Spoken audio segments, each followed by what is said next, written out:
Quentin, c'était quelqu'un de joyeux, vraiment joyeux. Moi, honnêtement, je voyais qu'il aimait la vie, il aimait sortir, il aimait les belles choses, il adorait le luxe, il adorait les vêtements. Là, je parle de l'époque quand il avait son magasin. Quand il avait son magasin, c'était un très très bon vendeur, c'était quelqu'un de très très très intelligent. Même peut-être des fois trop intelligent et peut-être des fois, je sais pas, il se perdait aussi. Quentin, c'était un petit rayon de soleil, une personne hyper intelligente qui jouait un rôle pour plaire au maximum de personnes. Et je l'ai rencontré quand il a commencé à se lancer, il y a quelques années. On est devenus très proches tout de suite parce que je me suis rendu compte qu'il n'était pas du tout ce qu'il laissait paraître devant la caméra.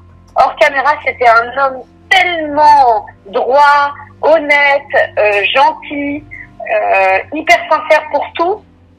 Quentin, tu sais que tu vas te confronter à de nombreuses critiques. Voilà, déjà à partir du moment où tu es médiatisé, de toute façon, tu as des critiques. Est-ce que c'est quelque chose qui te fait peur? D'autant plus quand tu développes cette image de Ken qui peut être critiquée.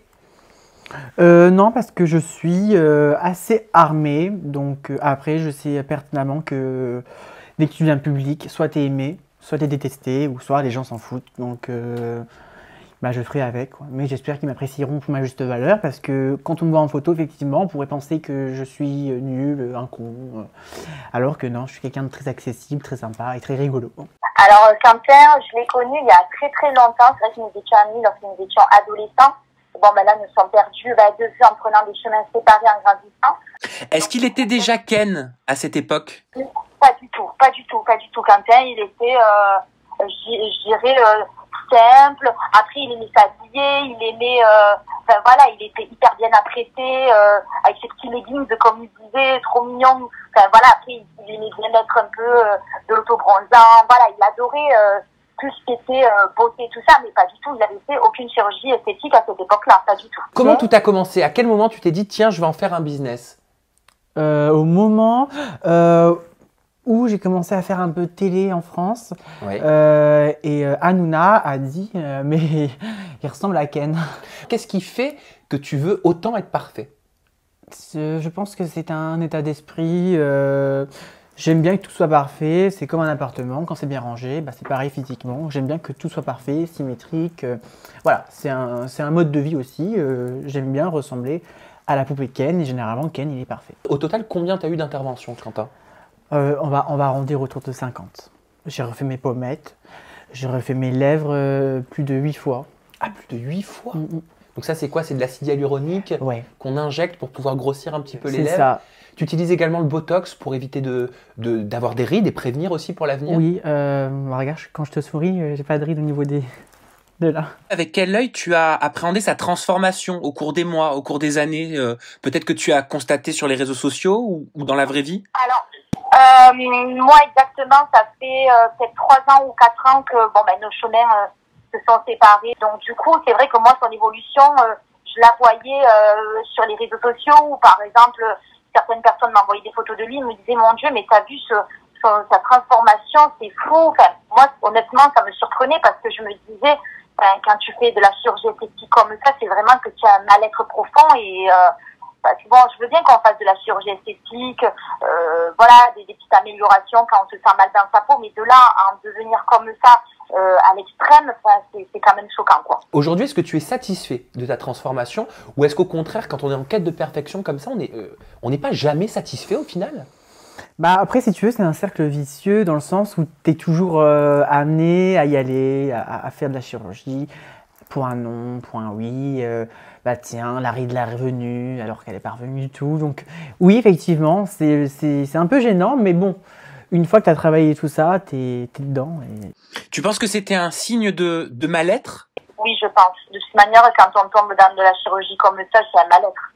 Parce que, comme je dis encore une fois, quand tu fasses de la chirurgie esthétique, des petites améliorations par-ci par-là, ok, mais de là à faire énormément de chirurgie comme ça et vouloir à tout prix ressembler à Ken, je pense que c'est vraiment un mal-être, c'est même sûr. Et puis, il voulait peut-être aussi de la reconnaissance. En fait, il voulait se créer une identité, quoi. Et j'ai une source proche qui m'a confirmé, qui m'a dit que tu allais participer à une émission culinaire sur W9 qui était anciennement sur M6. On pense bien sûr au Dîner Presque Parfait. Donc, je ne peux rien te dire pour l'instant, mais on me reverra en France dans d'autres sujets. Et là, j'espère que les gens pourront comment dire, profiter de ma bonne humeur et de ma joie de vivre et me connaître réellement. Voilà. Au-delà des magazines et du Botox. Il faisait laisser paraître malheureusement dans toutes ses émissions, c'est tout ce qu'on lui demandait de faire en fait. On lui demandait d'être odieux, de jouer sa princesse, de surjouer tout, d'accentuer tout. Et c'est vrai que le dîner presque parfait, quand il l'a fait la première fois, il était hyper content. Soi-disant, M6 et W9 étaient hyper contents de lui. Il lui avait demandé de jouer un petit rôle hyper exécrable qu'il avait très bien mené. Ils m'ont rappelé quelques temps après pour lui redemander d'en faire encore un autre. Il a refait un truc encore énorme. Et les rediffusions, ça n'a pas donné ce qu'il voulait. Quentin, il voulait percer, il voulait devenir quelqu'un de très connu, il voulait beaucoup de reconnaissance, beaucoup d'amour. Il avait besoin d'être aimé par beaucoup de monde. Et je pense que ça l'a vraiment blessé au plus profond, à un point que je pense que je ne me suis pas rendu compte. Parce qu'il m'en a pas parlé, et je l'ai pas vu, et j'ai rien vu venir. Mais rien du tout. Et je m'en veux énormément parce que pour en finir comme ça, c'est que ça devait être très très douloureux, très lourd, et il n'a jamais laissé transparaître tout ça. C'est vrai que l'année dernière, quand il a eu son agression avec sa folle, suite à la rediffusion du dîner de presque parfait, il avait été très choqué, et je sais qu'il avait été très seul. Pourquoi est-ce qu'il... Il avait essayé d'appeler W9. Il a été complètement déboussolé, il pensait pas que ça pouvait prendre des proportions aussi énormes. Je lui avais dit qu'il fallait faire attention, dans ce milieu-là, il y a des gens qui t'aiment, mais il y a aussi des gens qui t'aiment pas, et il y a beaucoup de tarés. Et malheureusement, avec une image publique comme ça, on ne peut pas tout contrôler. Et là, il a perdu le contrôle sur ça.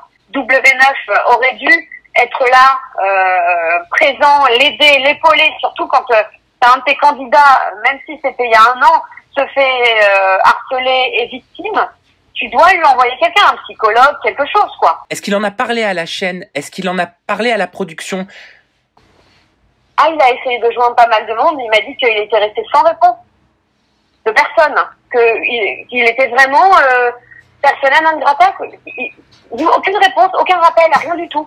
Il est resté tout seul. Il m'avait demandé si moi j'avais pas des contacts pour se faire entendre, et visiblement personne n'a répondu. Enfin, il est resté seul. Et je vois que ce résultat, arriver à se suicider le jour de sa naissance, son anniversaire, pour marquer le point, c'est qu'il n'en pouvait plus. Et ça devait être réfléchi, pensé.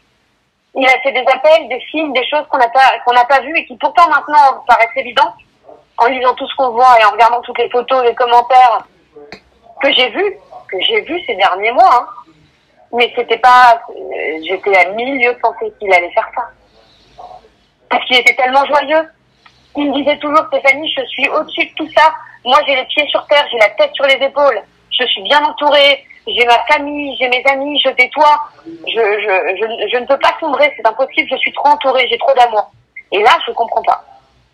Je comprends pas. Bon, alors quand j'appelle sur le portable des attachés de presse qui représentent la chaîne W9, personne ne me répond. Donc, je vais rappeler, puisque j'ai déjà essayé une première fois d'appeler le standard du groupe M6, et je vais rappeler.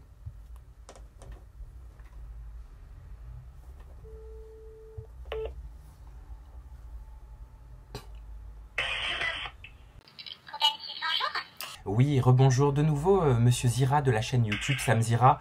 Je vous ai demandé à parler à la personne en charge de la communication de la chaîne W9, et je suis tombé sur une personne de l'émission Capitale d'M6. D'accord, est-ce que vous avez un nom de contact, monsieur? Oui. Très bien, alors je vous mets en relation. Merci. C'est cette chaîne de télévision avec M6. Je n'ai personne au téléphone, je n'arrive à avoir personne au téléphone. À 14h31, par email, je demande à être appelé par une personne du service com de W9. On va essayer d'appeler la production, parce que la chaîne ne répond pas.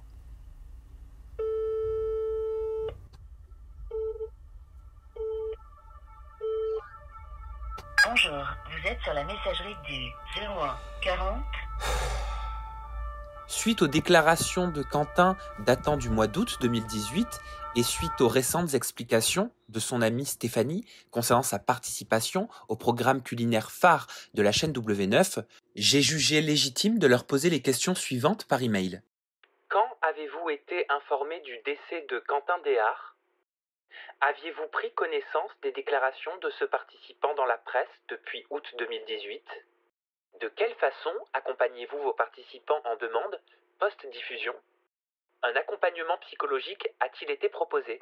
Le Dauphiné libéré, Pure People, Programme TVNet, Blasting News, Orange Actu, Voici, Public, Gala.